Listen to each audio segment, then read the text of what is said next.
ഇനി ഒരു വളരെ പ്രധാനപ്പെട്ട വാർത്തയിലേക്ക് കൂടി നമുക്ക് പോകണം. ഇപ്പോൾ സമയം 8 മണി കഴിഞ്ഞ് 43 ആയിരിക്കുന്നു. കണ്ണൂർ കണ്ണപുരത്തെ സ്ഫോടനത്തിൽ കേസെടുത്തു പോലീസ് എന്നൊരു വാർത്ത വരുന്നുണ്ട്. സ്ഫോടക വസ്തു സൂക്ഷിച്ചതിന് അനൂപ് മാലിക് എന്ന ആൾക്ക് എതിരെയാണ് ഇപ്പോൾ കേസെടുത്തിരിക്കുന്നത്. നമുക്കിപ്പം അഭിജിത്ത് മുഴക്കുന്നുണ്ട് കൂടുതൽ വിവരങ്ങളുമായി. അഭിജിത്ത് മുഴക്കുന്ന, ഇപ്പോൾ അതിൽ കേസെടുത്തു എന്നറിയാൻ കഴിയുന്നു. അനൂപ് മാലിക് എന്ന ആൾക്കെതിരെയാണ് കേസെടുത്തിരിക്കുന്നത് എന്നാണ് അറിയാൻ കഴിയുന്നത്. ഇയാൾ സ്ഫോടക വസ്തു കൈവശം വെച്ചു എന്ന് പറഞ്ഞാൽ അനധികൃതമായിട്ടാണ് അവിടെ പടക്ക നിർമ്മാണശാല പ്രവർത്തിച്ചിരുന്നത് എന്നാണോ മനസ്സിലാക്കേണ്ടത്? അത് പടക്ക നിർമ്മാണശാലയാണെങ്കിൽ അഭിജിത്ത് മുഴക്കുന്ന.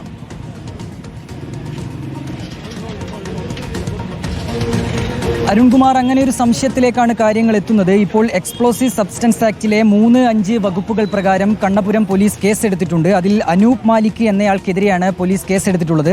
അതിൽ FIR-ൽ പറയുന്നത് ഇങ്ങനെയാണ്: ഇന്ന് രാവിലെ ഏതാണ്ട് 1:50 മണി സമയത്ത് ഈ വാടക വീട്ടിൽ മനുഷ്യജീവൻ അപകടമുണ്ടാകുന്ന വിധത്തിൽ സ്ഫോടക വസ്തുക്കൾ സൂക്ഷിച്ചു. അതിൽ സ്ഫോടനം നടന്ന് വീടിനും വീടു പരിസരത്തും കേടുപാടുകൾ സംഭവിച്ചു. ഒരു മനുഷ്യ ശരീരം കല്ലും മണ്ണും നിറഞ്ഞ് കാൽപാദം മാത്രം കാണപ്പെട്ട നിലയിൽ കണ്ടു. ഈ കാര്യമാണ് FIR-ൽ ഇപ്പോൾ രേഖപ്പെടുത്തിയിട്ടുള്ളത്. അതായത് അനൂപ് മാലിക് എന്നയാളാണ് ഈ വീട്ടിലേക്ക് ഈ വീട് വാടകയ്ക്കെടുത്തത് എന്നാണ് നമ്മൾ പ്രാഥമികമായി മനസ്സിലാക്കുന്നത്. അതിനാൽ തന്നെ അയാൾക്കെതിരെയാണ് ഇപ്പോൾ കേസ് രജിസ്റ്റർ ചെയ്തിട്ടുള്ളത്. ഇതിൽ ഏറ്റവും പ്രധാനപ്പെട്ട കാര്യം അരുൺകുമാർ, 2016-ൽ പൊടിക്കുണ്ട് എന്ന് പറയുന്ന സ്ഥലത്ത് ഒരു സമാനമായ രീതിയിലുള്ള ഒരു സ്ഫോടനം നടന്നിരുന്നു. അന്നും വീട്ടിൽ ഇങ്ങനെ ഈ പടക്കം ഒക്കെ ശേഖരിച്ചു വെച്ച ഒരു വീട്ടിൽ പൊട്ടിത്തെറി ഉണ്ടാവുകയും അതിനെ തുടർന്ന് ഒരാൾ മരിക്കുകയും ചെയ്ത സംഭവമാണ്. അന്ന് ഈ അനൂപ് മാലിക് എന്ന് പറയുന്ന പേരുള്ള ഒരാൾക്കെതിരെ പോലീസ് കേസ് രജിസ്റ്റർ ചെയ്തിരുന്നു. അയാൾ തന്നെയാണ് ഈ അനൂപ് മാലിക് എന്നുള്ളൊരു പ്രാഥമികമായൊരു സംശയമാണ്, അല്ലെങ്കിൽ അങ്ങനെയുള്ളൊരു സൂചനയിലേക്കാണ് കാര്യങ്ങൾ വന്നെത്തുന്നത്. അതായത് ഈ അനൂപ് മാലിക്കാണ് ഗോവിന്ദൻ എന്ന റിട്ടയർഡ് അധ്യാപകനിൽ നിന്ന് വീട് വാടകയ്ക്കെടുക്കുന്നത്. തുടർന്ന് ഈ വീട്ടിനകത്ത് വെച്ച് അനധികൃതമായ രീതിയിൽ പടക്കം കൈകാര്യം ചെയ്തു, പടക്കം ഉണ്ടാക്കി എന്നൊക്കെയുള്ളതാണ് നിലവിൽ പ്രാഥമികമായി പോലീസിന് കണ്ടെത്താനായി കഴിയുന്ന കാര്യം. ഏതായാലും പോലീസ് എക്സ്പ്ലോസീവ് സബ്സ്റ്റൻസ് ആക്ട് പ്രകാരം കേസ് എടുത്തിട്ടുണ്ട്.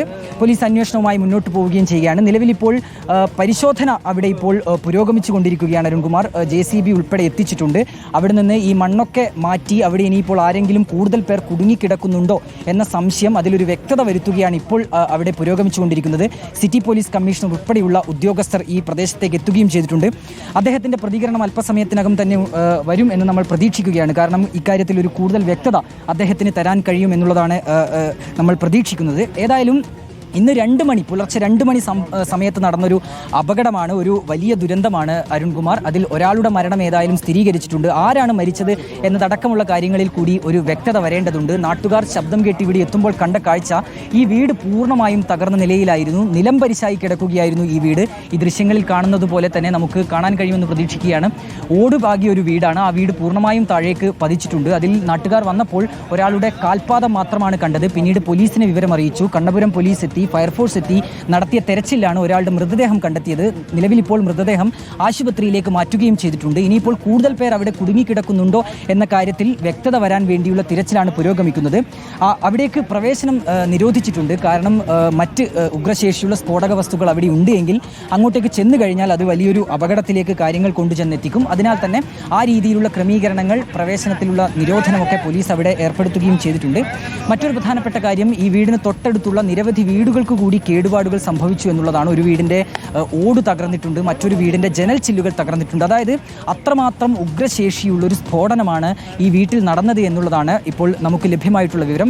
ഏതായാലും ഇതുമായി ബന്ധപ്പെട്ട കൂടുതൽ കാര്യങ്ങളിൽ ഒരു വ്യക്തത വരേണ്ടിയിരിക്കുന്നു. അല്പസമയം മുൻപ് കല്യാശ്ശേരി ബ്ലോക്ക് പഞ്ചായത്ത് പ്രസിഡന്റ് സംസാരിച്ചപ്പോൾ അദ്ദേഹം പറഞ്ഞത്, ഇവിടെ അനധികൃതമായി പടക്ക നിർമ്മാണം നടന്നിട്ടുണ്ട്. ഇതിൽ ഉണ്ടായിരുന്ന ഒരാൾക്ക് മുൻപ് പടക്ക നിർമ്മാണവുമായി ബന്ധമുണ്ട് എന്നുള്ള കാര്യത്തിൽ കൂടി ഒരു സ്ഥിരീകരണം ഉണ്ടായിട്ടുണ്ട്.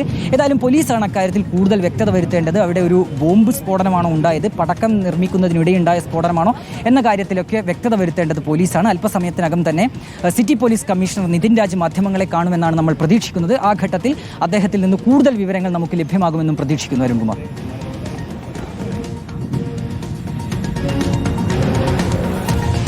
Okay, thank you. അഭിജിത്ത് മുഴക്കുന്നാണ് വിവരങ്ങൾ നൽകിയത്.